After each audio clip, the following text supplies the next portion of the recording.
วัสดีทุกคนค่ะ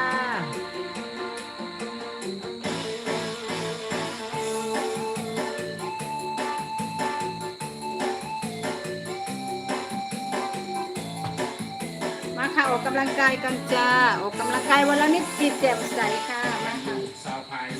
มางามเด็กๆกินเหล้าเอาเสียหน้าสามหลังสีสักเดือ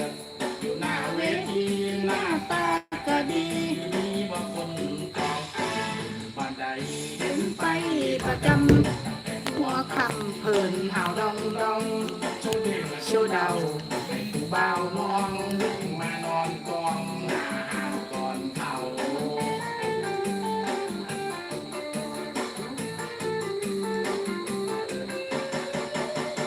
โอ้ยเพราะเป็นสายยอด